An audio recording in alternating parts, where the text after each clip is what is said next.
to Angel Love, and today I'd like to talk about doubts and fears. And this one is entitled Migdalia. In 1968, the United States was involved in the Vietnam War, and it got so bad that the government started drafting everybody. Prior to that, if you were a student, you were deferred from the draft. But in 1968, around that time, the government changed all that, started drafting everyone. And I was in my first year of college, and it was a new college. I didn't have a lot of friends, a few friends from my high school, but and I was pretty shy. I didn't make new friends easily. But there was this woman I met who was from Mexico, and she would drive across the border every day with her four friends to attend classes. And she was an art major, I was an anthropology major, so we didn't have any classes together. But we connected some way between classes. And she was somebody, if she walked into a room, everybody would notice her. She had this very regal appearance, this beautiful Aztec nose, long, straight hair down past her buttocks that, quite frankly, looked like silk. I mean, she was very friendly, very nice.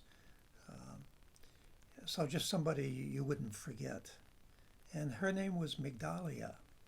And she took a liking to me, and we became friends. And anytime between classes that we could, we would spend time together.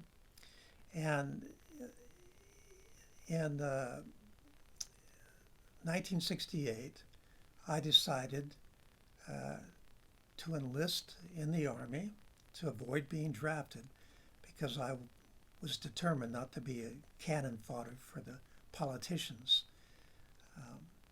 So I decided to enlist, and I did not tell Migdalia. I intended to, but for some reason time just went by. And the last time I saw her, I was getting some books out of the trunk of my car and walking across the parking lot to my classes when her and her friends started pulling out of the parking lot. She didn't see me. She was in the back rear seat. She didn't see me, but her girlfriend did.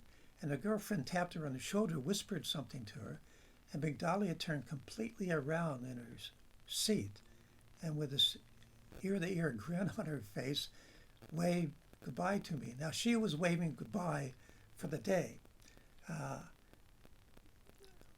but she didn't, and I didn't know it at the time either. Things just started happening so fast. That's the last time I saw her.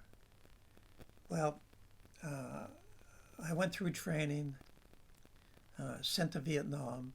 I arrived in Saigon before going out to where I was going to be stationed.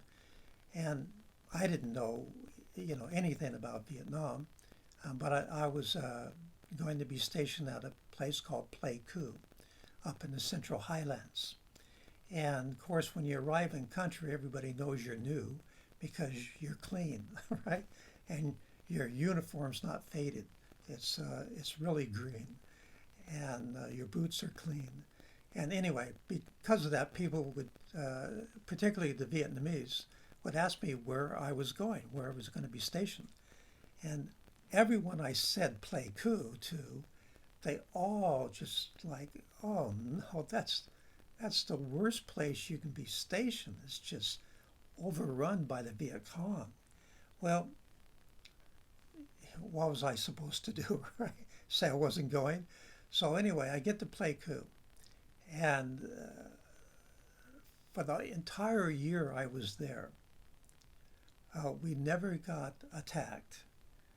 Now, I was in intelligence, and we handled very highly classified material. And so sensitive that we worked in trailers that were on the back of these huge trucks. So if we ever got overrun, the trucks could be getting us out of there while we were destroying everything. Well, and the North Vietnamese and the Viet Cong knew what we were doing. We had all these antennas all over the place. But they never attacked us once while I was there. But they attacked the air base right next to us on a weekly basis. Now, this is where it becomes dangerous because, 6 months of this and never getting attacked, and the air base getting attacked all the time, and every time they got attacked, we had to go on high alert, which means you had to get all your stuff, your flak jacket, your weapons, your helmet, and get down into the bunkers. And after a while, it really became an annoyance because, why aren't they hitting us? They're always hitting the air base. But when the air base got hit, we had to go on high alert. So things got very dangerous because, you had people walking down to the bunkers after a while, which was very dangerous.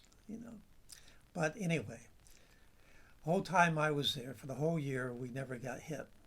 And when it was time for me to leave country, I had to go down to Saigon and wait for my paperwork. While I was down there, I got word that the trailer I worked in took a direct hit, and 3 of my friends that I worked side by side with were killed. Now, a few months ago, I was having some doubt about whether these love notes were actually coming from Maggie, from Mary Magdalene, my guardian angel. Now, I want to stress a point here. It doesn't matter how many spiritual experiences you have. You would think that, after a while you'd stop all the doubting.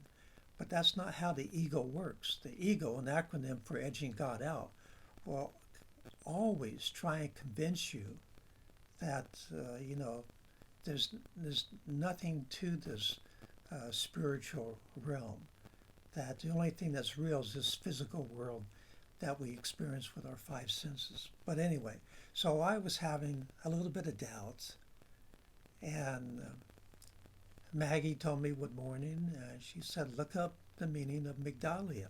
Now, I hadn't thought of Migdalia for decades, But just out of the blue, she said, look up the meaning of Migdalia. So I looked it up, and it said flower. And I said, well, okay, yeah, she was pretty. She was like a flower. So the next morning, Maggie says to me, look up the meaning of Migdalia. And I said, well, I looked it up. It means flower. She said, look it up again and use a different source. So I looked it up a second time using a different source, and it said Migdalia, a derivative of Magdalena. And what Mary Magdalene was telling me was when Migdalia turned around and waved at me that day with that huge smile on her face, that was Mary Magdalene telling me that I was going to be okay in Vietnam.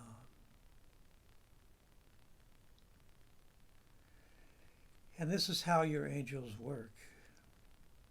Now, your angels work,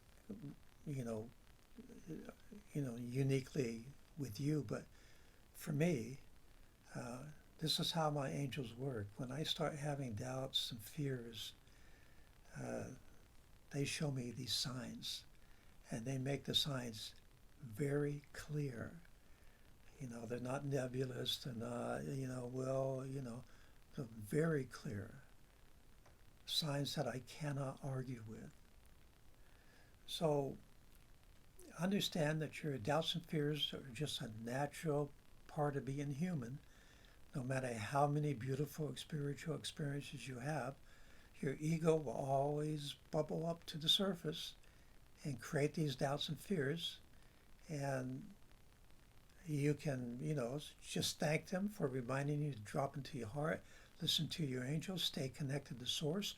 Or you can do like I do. I just go right to Maggie and I tell her, I say, are these love notes really coming from you? And sometimes she answers me in a day, sometimes a week, sometimes a month. I have other stories I'll explain in the other videos, but this was very personal to me and very deeply felt, especially in lieu of the fact that I lost 3 friends. So I hope you enjoyed this video. If you have any questions, you can always contact me through my website, jmmlove.com, or direct message me on Instagram at j.mm.love. So I'll see you in the next video. Thanks for watching.